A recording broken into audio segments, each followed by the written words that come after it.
Dalam nama Bapa dan Putra dan Roh Kudus. Amin.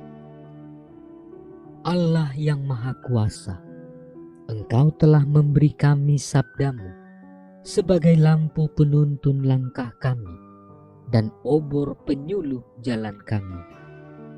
Lewat Roh-Mu yang kudus, berikanlah kami telinga yang rela mendengarkan dan hati yang ingin tahu kehendak-Mu, supaya kami dapat menikmati sukacita dalam firman-Mu.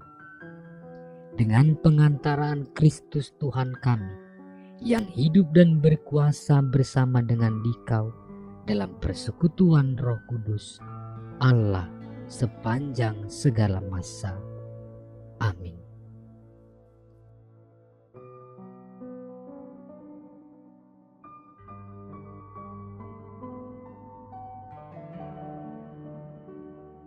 Dan ketika genap waktu pentahiran, menurut hukum Taurat Musa, mereka membawa dia ke Yerusalem untuk menyerahkannya kepada Tuhan. Seperti ada tertulis dalam hukum Tuhan, semua anak laki-laki sulung harus dikuduskan bagi Allah. Dan untuk mempersembahkan korban menurut apa yang difirmankan dalam hukum Tuhan, yaitu sepasang burung tekukur atau 2 ekor anak burung merpati. Adalah di Yerusalem seorang bernama Simeon. Ia seorang yang benar dan saleh, yang menantikan penghiburan bagi Israel. Roh Kudus ada di atasnya, dan kepadanya telah dinyatakan oleh Roh Kudus bahwa ia tidak akan mati sebelum ia melihat Mesias, yaitu Dia yang diurapi Tuhan. Ia datang ke bait Allah oleh Roh Kudus. Ketika Yesus, anak itu, dibawa masuk oleh orang tuanya untuk melakukan kepadanya apa yang ditentukan hukum Taurat, ia menyambut anak itu dan menatangnya sambil memuji Allah, katanya, "Sekarang Tuhan, biarkanlah hamba-Mu ini pergi dalam damai sejahtera sesuai dengan firman-Mu, sebab mataku telah melihat keselamatan yang daripada-Mu, yang telah Engkau sediakan di hadapan segala bangsa, yaitu terang yang menjadi penyataan bagi bangsa-bangsa lain dan menjadi kemuliaan bagi umat-Mu Israel."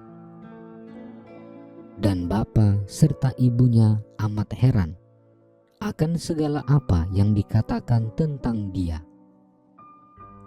Lalu Simeon memberkati mereka dan berkata kepada Maria, ibu anak itu, "Sesungguhnya anak ini ditentukan untuk menjatuhkan atau membangkitkan banyak orang di Israel, dan untuk menjadi suatu tanda yang menimbulkan perbantahan. Dan suatu pedang akan menembus jiwamu sendiri, supaya menjadi nyata pikiran hati banyak orang." Lagi pula, di situ ada Hana, seorang nabi perempuan, anak Fanuel dari suku Asher. Ia sudah sangat lanjut umurnya. Sesudah kawin, ia hidup 7 tahun lamanya bersama suaminya, dan sekarang ia janda dan berumur 84 tahun. Ia tidak pernah meninggalkan bait Allah dan siang malam beribadah dengan berpuasa dan berdoa. Dan pada ketika itu juga datanglah ia ke situ dan mengucap syukur kepada Allah dan berbicara tentang anak itu kepada semua orang yang menantikan kelepasan untuk Yerusalem.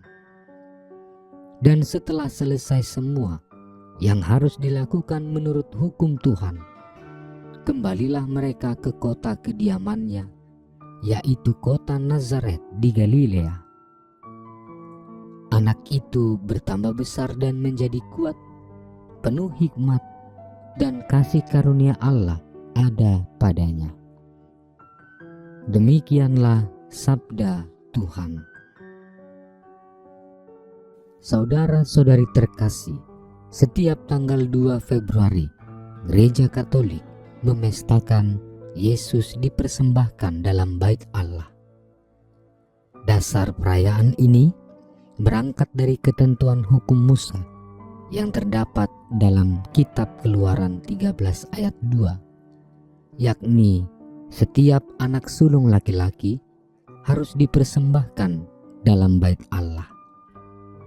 Keluarga-keluarga Katolik mempraktikkan dengan mempersembahkan anak mereka menjadi rohaniwan atau biarawan atau biarawati.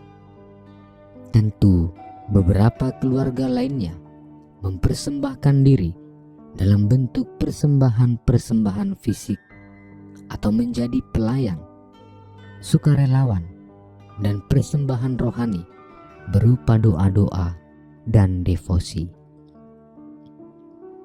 Bacaan Injil hari ini mengisahkan tentang Yesus yang dibawa oleh Yusuf dan Maria untuk dipersembahkan kepada Allah dalam Bait Allah. Di sana mereka berjumpa dengan Simeon dan Hana, orang-orang saleh yang seumur hidupnya menantikan kedatangan Sang Mesias. Mereka sangat bersuka cita tatkala berjumpa dengan Yesus. Dari mulut Simeon terungkap sebuah pujian yang kita kenal hari ini, yakni Kidung Simeon. Saudara-saudari terkasih, sebagaimana Yusuf dan Maria dahulu menyerahkan Yesus kepada Tuhan, demikianlah seharusnya semua orang tua mempersembahkan putra-putri dengan tulus hati, membawanya ke hadapan Tuhan. Mereka harus berdoa senantiasa agar sejak awal sampai akhir kehidupan, setiap anak akan melakukan kehendak Tuhan dalam pengabdian sepenuh hati. Demikian pun setiap keluarga Kristiani hendaknya mencontoh sikap persembahan diri seperti Simeon dan Hana yang seumur hidupnya berserah kepada Tuhan dan memasrahkan diri pada penyelenggaraannya hingga memperoleh sukacita besar saat dikunjungi oleh Sang Juru Selamat itu sendiri. Hari-hari ini keluarga-keluarga Kristiani dibayangi oleh perangkap dan jerat serta bujukan setan, sehingga perlahan-lahan banyak tradisi Kristiani mulai tergerus dalam praktik-praktik hidup beriman. Kebiasaan-kebiasaan mempersembahkan diri untuk aktif dalam kegiatan pelayanan, entah di lingkungan, stasi, atau paroki, seperti surut seolah-olah semuanya dihadapkan dengan prinsip selesaikan semua dengan uang, atau kami tak perlu datang, tak perlu hadir, cukup menitipkan persembahan.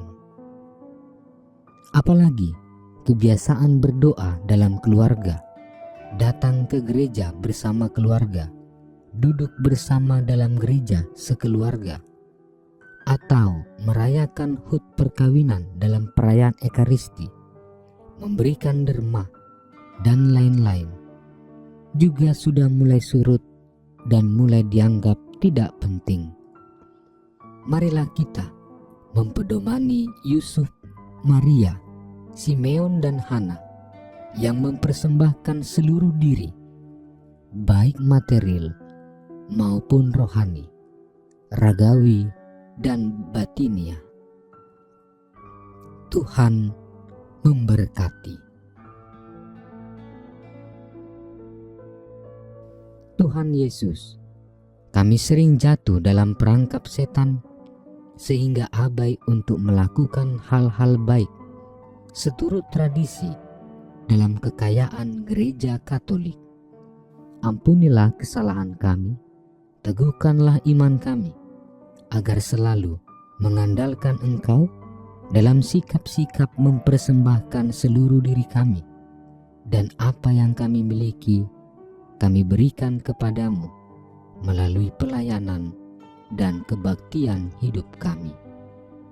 Engkau kami muliakan kini dan sepanjang segala masa. Amin.